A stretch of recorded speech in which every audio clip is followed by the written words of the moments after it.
1-2 ഇനി നീ തെറ്റായിട്ട് തട്ടി ആ പോയിന്റ് ഞാൻ കൂട്ടുക. എനിക്ക് തെറ്റായിട്ട് തട്ടരുത്.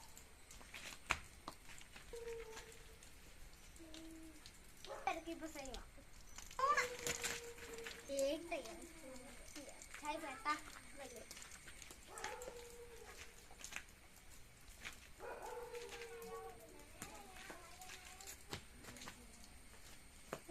എനിക്ക് 2 പോയിന്റ് എനിക്ക് 2 പോയിന്റ് ഉണ്ട് കേട്ടോ.